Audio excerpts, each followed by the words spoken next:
चलिए, तो आज हम लोग क्या सीखने वाले हैं, नेट का कॉन्फ़िगरेशन और समय रहा तो VPN का कॉन्फ़िगरेशन। पहले हम लोग नेट का कॉन्फ़िगरेशन सीखने जा रहे हैं और नेट के कॉन्फ़िगरेशन के लिए हमारा सिनेरियो क्या रहने वाला है, ज़रा वो मैं देख लूँ। तो सिनेरियो ये रहने वाला है कि हमारे पास एक सर्वर मशीन होगा। हमारे पास ये एक सर्वर मशीन है 2K12 का। हमारे पास एक सर्वर मशीन है 2K12 का। इसमें हमारे पास 2 लैन कार्ड लगा हुआ है। इसमें कितना लैन कार्ड लगा हुआ है? इसमें 2 लैन कार्ड लगा हुआ है। एक जो लैन कार्ड लगा हुआ है उससे कनेक्शन किया गया एक स्विच के साथ। एक हमारे पास स्विच है और हमारे पास कुछ क्लाइंट मशीन भी पड़े हुए हैं और इन क्लाइंट मशीन को हम स्विच से कनेक्ट कर दिए हैं।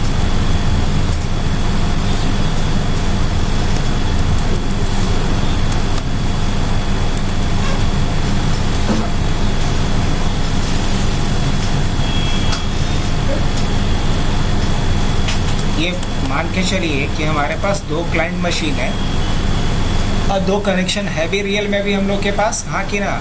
तो 2 कनेक्शन रियल में है भी।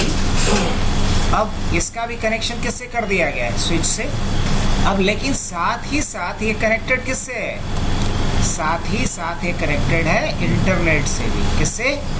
अब मान के चलिए कि ये क्या है, हमारा इंटरनेट है। क्या है? इंटरनेट है। तो साथ ही साथ ये किससे कनेक्टेड है? इंटरनेट से भी कनेक्टेड है। ऐसे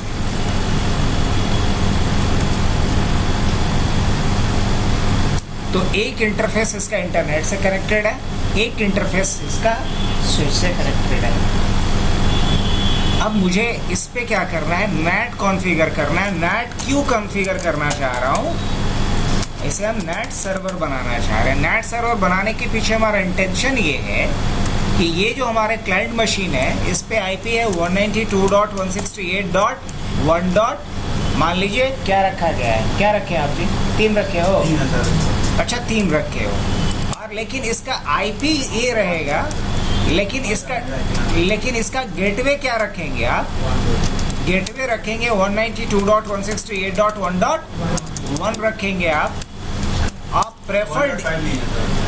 अच्छा कर देता हूँ। PDNS इसका क्या रखा है?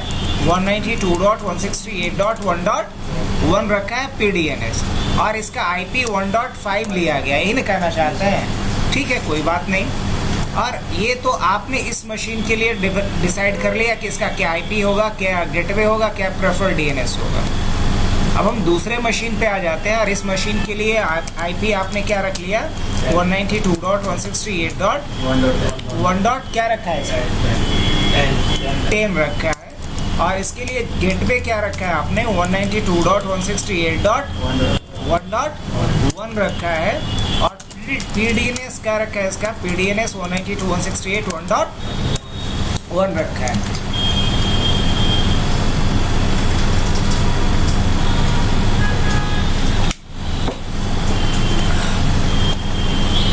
अब मैं ये चाह रहा हूँ कि ये सारे डिवाइस इंटरनेट से भी कनेक्टेड हो और आपस में लैन में भी कम्युनिकेट, मतलब एक दूसरे से 1.5, 1.10 से भी कम्युनिकेट कर सके और 1.1 किसी साथ में इंटरनेट से भी जुड़ सके।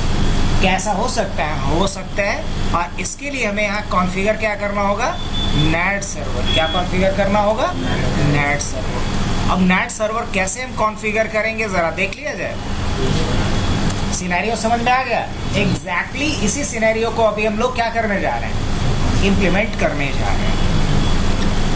चलिए, तो अभी हम रिमोटली एक्सेस करके रखा है किसको?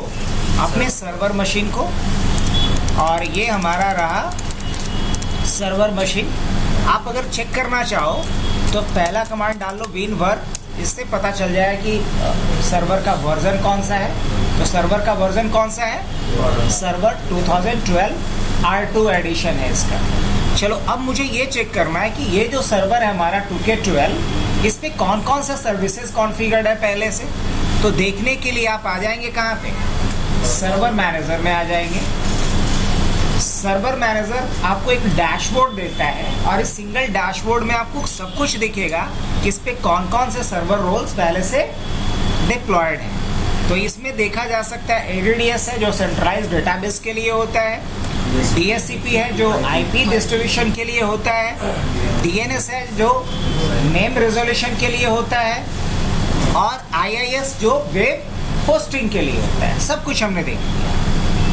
अब लेकिन मुझे भी चाहिए क्या, इनमें से कोई सर्विस चाहिए? नहीं जी, मुझे DNS चाहिए। क्या चाहिए?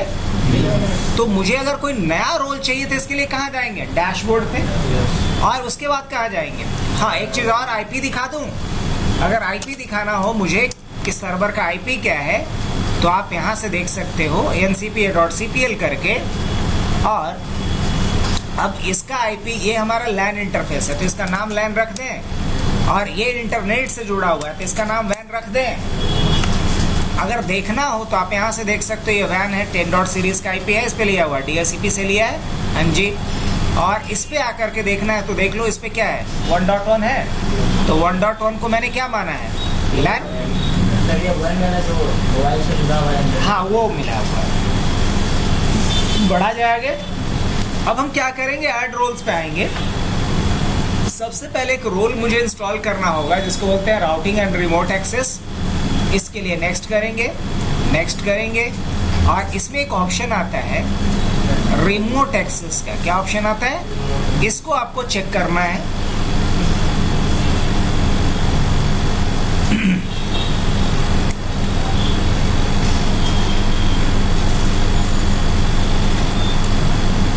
और क्या कर देना है?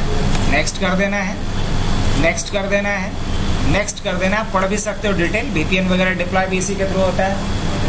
हाँ, नहीं सुने,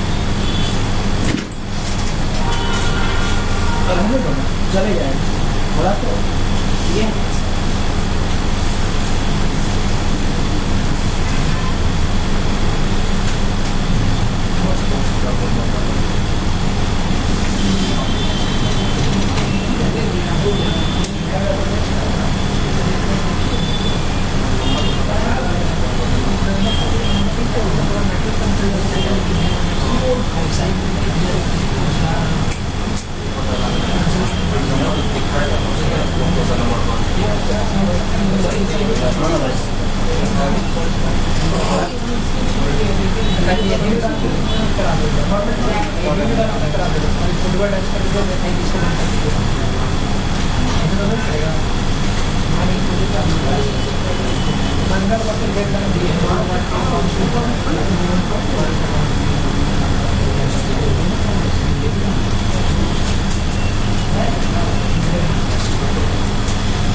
यहाँ से क्या चूज कर लिया जाए?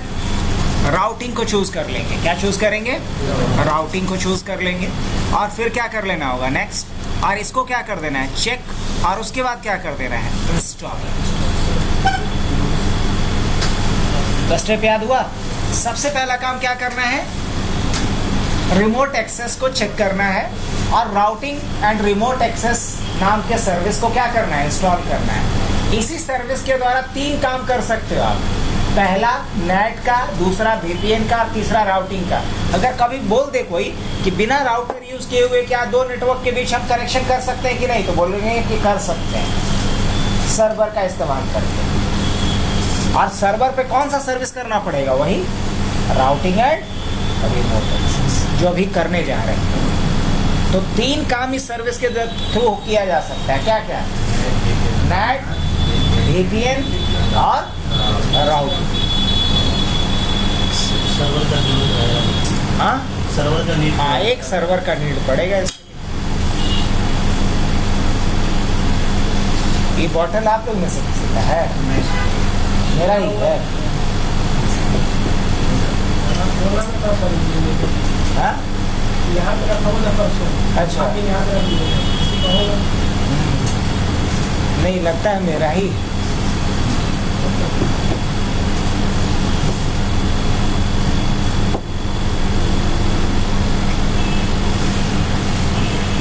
नहीं तो बॉटल पे नाम लिखा हुआ भी आता है ना। हाँ?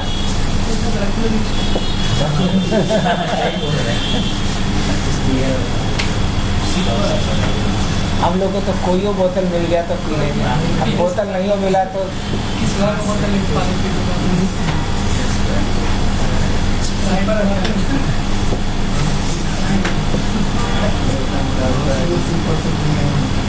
हाँ? अरे बोतल का लोग नहीं, जहाँ बोतल का जुगाड़ है तो अभी भी लोग खास तौर से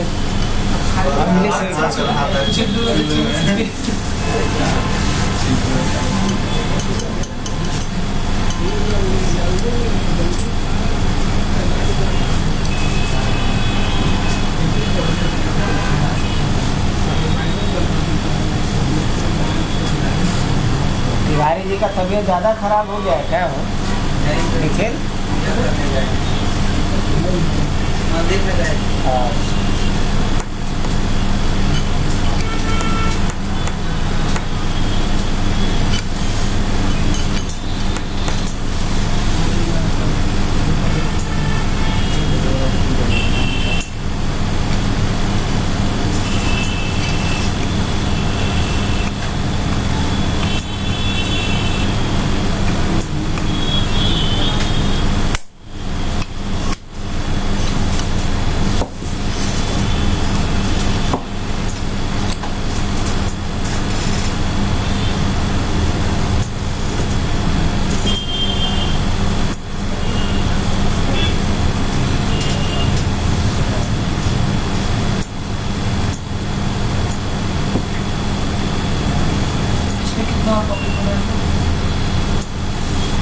नेट हो गया, VPN हो जाएगा, और नेट और VPN हो गया उसके बाद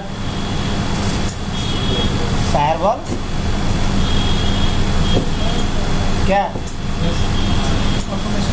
उसके बाद ऑटोमेशन, उसके बाद CCNA का काम खत्म। अब हाँ ना, वैन है भी नहीं। अगर ऑफिशियली देखोगे जो नया वाला पेपर है उसमें वैन का कोई जिक्र नहीं, वो अलग से पढ़िए। वैन अलग से पढ़िए, क्योंकि वैन छोटा मोटा थोड़ी है। जितना CCNA उससे बहुत बड़ा वैन अपने आप में, चाहे हम ISTN पढ़ाएँ या लीज लाइन पढ़ाएँ या अभी MPLS पढ़ाएँ, SD वैन पढ़ाएँ, सब अपने आप में बहुत बड़ा टॉपिक। या फायरवॉल की बात कर रहे हो तो फायरवॉल में एक वो सीरीज थोड़े होता है। यहाँ हम आपको एक फायरवॉल पढ़ा रहे हैं, सिर्फ ASA पढ़ाएंगे। चेक पॉइंट है, FortiGate है, पालो अल्टो है, सोफोस है, तो अलग अलग फायरवॉल है और सबका एग्जाम होता है। जैसे आप सिस्को का एग्जाम देते हो ना, वैसे ही फायरवॉल का अलग से सर्टिफिकेशन होता है भाई, पालो अल्टो। तो वो अलग अलग सर्टिफिकेशन, मतलब जितना कॉस्ट यहाँ लगता है CCNA का ना, उतना ही उधर फायरवॉल का सर्टिफिकेशन का कॉस्ट लगता है। उससे कुछ फायदा होता है? बहुत फ़ायदा होता है। अगर किसी के पास फायरवॉल का सर्टिफिकेशन है और सिस्को का सर्टिफिकेशन है, वो जॉब के लिए अप्लाई करेगा तो कम से कम 10-12 लाख का पैकेज के लिए एलिजिबल। और जितना चीनी डालेंगे उतना मीठा होगा। अब आज के डेट में, हाँ आज के डेट में है क्या कि हम लोग सर्टिफिकेशन में पैसा नहीं लगाते हैं। सर्टिफिकेशन का इम्पोर्टेंस तुमको कभी आया हुआ रहेगा तो मिलवाएंगे। जैसे लास्ट वीक में एक लड़की आई थी पुणे से, उसका कोई यहाँ रिलेटिव रहता था, तो कुछ फंक्शन वगैरह होगा, आई हुई तो बोलचाल से ये लगा उसका कि यहाँ की तो नहीं लग रही है। वही फिर बताई वहाँ कंपनी में काम कर रही है, तो शायद इसमें कॉग्निजेंट या किसी कंपनी में बताई थी, उसका ID कार्ड भी था, तो उसमें वो काम कर रही थी। अब उसको AI के लिए कंपनी इन्फोर्स की कि AI का अपना ग्लोबल सर्टिफिकेट सबमिट करो, और नहीं तो कंपनी में ले ऑफ चल रहा है, अगला नंबर तुम्हारा ही है। तो वो यहाँ आई थी रिलेटिव के यहाँ, देखी कि यहाँ कोई है नज़दीक में, तो हम लोग का एग्जाम सेंटर दिखा, टेस्टिंग सेंटर दिखा, वो डाल दी थी। पास कर गई हालांकि। तो सर्टिफिकेशन का कीमत वही जानता है जो जॉब कर रहा है।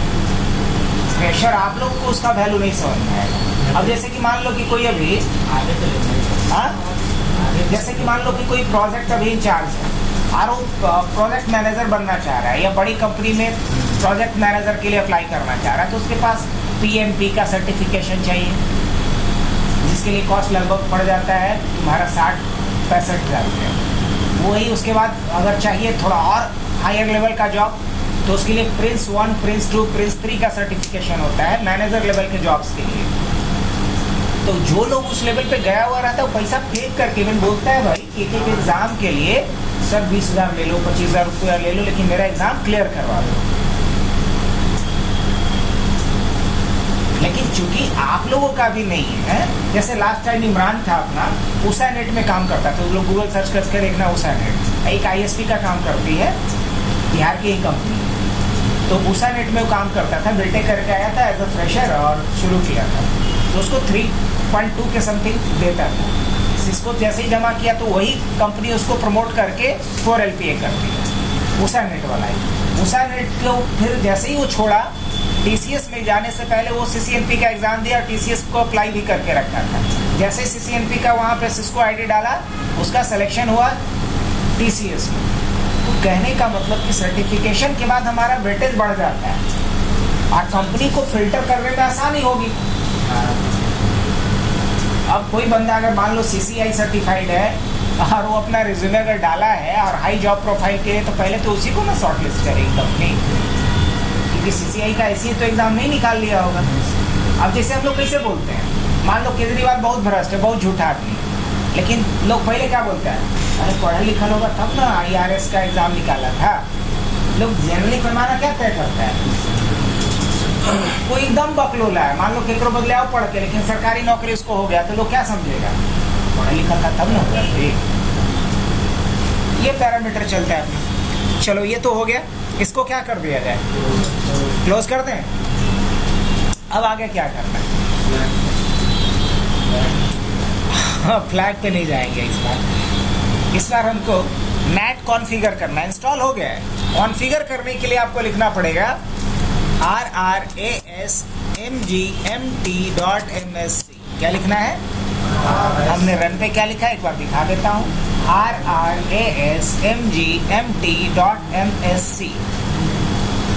इतना करने के बाद आपको यहाँ आना है, यहाँ सर्वर पे आना है, आपको राइट क्लिक करना है, configure and enable routing and remote access पे जाना है। राइट क्लिक करने के बाद अब कहाँ राइट क्लिक कर रहे हैं हम, सर्वर पे। नाम यहाँ कुछ भी हो सकता है आपके केस में। राइट क्लिक करेंगे, कॉन्फ़िगर एंड इनेबल पे जाएंगे, नेक्स्ट कर देंगे और यहाँ से आप NAT ले लीजिएगा। क्या ले लीजिएगा, देखिए ना यहाँ लिखा हुआ भी है, allow internal clients to connect to the internet using 1 public IP address. यही ना चाहिए मेरे को। इसको चेक करके क्या करेंगे, यही कॉन्सेप्ट पढ़े थे हमने NAT के थ्योरी में। नेक्स्ट, अब किस इंटरफेस के थ्रू जाएगा ये, ऑब्वियसली इंटरनेट से तो कनेक्ट वेब इंटरफेस के थ्रू होना है, यही वाला ना, इसलिए हमने वहाँ नाम भी बदला था, याद आ रहा होगा आप लोग।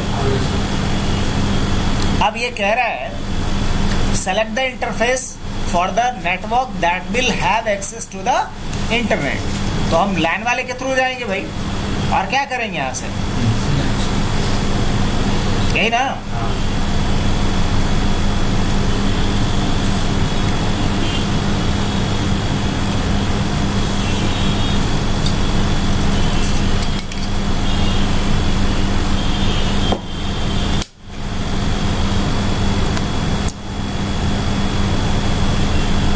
अब देखिए यहाँ NAT कॉन्फ़िगर हो गया आपका।